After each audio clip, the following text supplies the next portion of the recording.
dowladdan hadda jirta ee madaxweyne cabdullaahi farmaajo uu hogaamiyo waxaa wax loogu dhiibay doorasho, waxaa wax loogu dhiibay dastuur waxa uu faraya.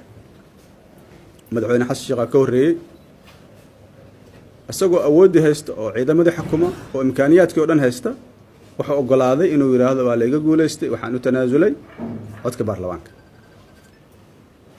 taas maxaa bays u ah? waxaa bays u ah dastuurka waxa uu nafarayaa 4 sanaba in la helo oo la qaban qaabiyo doorasho, cidii ku guuleysta xilka lagu wareejiyo, lana shaqeeyo la caawiyo inta karaan. madaxweyne xasan sheekh waxaa ka horreysay dowladdeedii oo runtii nasiib u yeelatay inay dhowr iyo 40 sano kadib doorasho halkan ku qabato. sidoo kale ana awoodi kara inaan dariiqo badan maro, waa la iga guuleystay, madaxweyne xasan sheekh aan ku wareejiyay. waayo waxaasoo dhan ay u dhacayaan. su-aasha muhiimka taas waa haddii madaxweyne farmaajo oo madaxnimada jecel yahay, xasan sheekh waa jecel yahay, aniga waa jecelahay, kuwa kale waa jecel yihiin, laakiin ujeeddadu waxa waaye in la ilaaliyo sharciga iyo dastuurka. haddaa meeshaas xoogaa yara kaftan geliyo, aniga waxaan ahay nin jabhada oo wadaada oo xaalkiisa ogtihiin, marka waa layga filinaya inaan xukunka ku dhigo. marka aan doorashada samaynayana talooyin badan waxay soo gaarayaan, war waxaan dib isaga reexe baashaan hore u soco. waxaan dhahay maya, ma samaynayo. laakiin shayga qariibka waxa waaye ruux Mareykan ka yimiday, ruux ka yimiday Yurub oo leh 30 sano soo joogay inuu maalin walba sharciga garab maro. arrintaas arrin la aqbali kara ma aha. ninkii iska fadhiyey ama ilmihiisa u shaqaysanayay dal nabada ee marka dalka la isku hagaajiyay la yiri ku soo dhowo oo lagu doortay ee garbaha laga istaagay, maanta lagama aqbalayo inuu yiraahdo garoonka kama bixi karto. waxaan rabaa warkayga inuu cadaado. ani garoonka waa la iga reebi karaa, laakiin hal shay la iga reebi karaa, waxa la iga reebaa sharciga ayaa ogol inaan Kismaayo aado, sharciga ayaa ogol inaan Puntland aado, sharciga ayaa ogol inaan aado meel kasta oo Soomaaliya. waxaan rabaa aan socdo qaraabo salaan, aan socdo siyaasad, aan socdo islaan ari raacaysa haddii ay wacdo tiraayi maadan ku qanacay inaan u tagi karaa rabaani. waxaan rabaa xuquuqdaas qof kasta oo Soomaaliya inuu lahaa karo. dowladda 24 saac oo la soo dhaafay waxaan ka sugaynay inay ka garaabaan khaladkooda. maxaa yeelay khaladka aniga layga galay waa khalad qof kasta oo muwaadin oo Soomaaliya laga galay. waxaan aad iyo aad uga xumahay cambaareyna go'aanka saaka la soo saaray oo reer Jubbaland lagu cunaqabatay. marka aniga waxaan ku jira dadka dhahaya dowladda 4 sano loo dhaafo.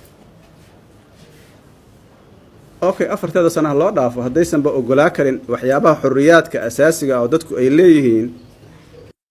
doorasho annaga iyaga aan wada gelayno soo wada geli karnaa bal ii sheega. garoonka magaalada Muqdisho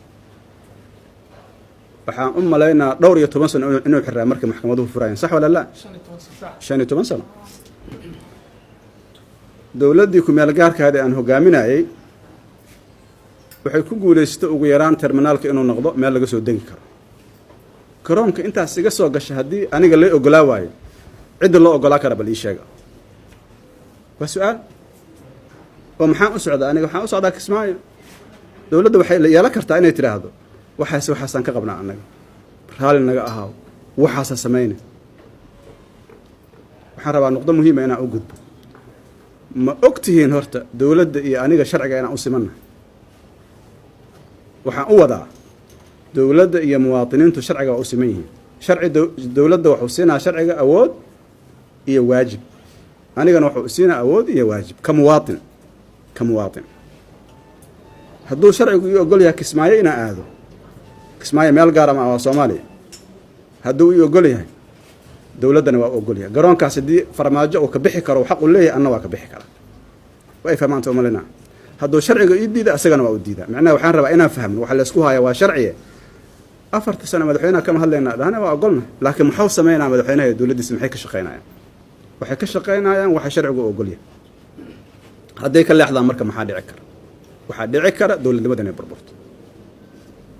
maxaa yeelay dalkan weli dib u heshiisiin dhaba iyo wax la isku og yahay adag oo dowladnimada Soomaaliya bays u noqda ma jiraan. oo ogtiin sida wax ku soo wadnay waxa lagu soo waday wartanna bal fiiri wartanna fiiri wartanna fiiri hadday naqato anaa lay doortay oo waxaan rabaan samaynayaa waxay furaysaa khad aan wanaagsanayn rabaa inay warkayga caddaado dowladdu waxay ku socotaa hanaan khaldan oo keenaya dowladdu inay burburto kama aqbali karno maxamed cabdullaahi farmaajo asagoo boorsidiisa wato suudkiisa wata anaa magacaabo soo dalkan wax ka galay oo resource ma jiraan asagaa mustafiid ah asagaa ka faa'iidaysta xasan cali khayre waa sidoo kale annaga dalka waxbaa naga galay mana ogoyno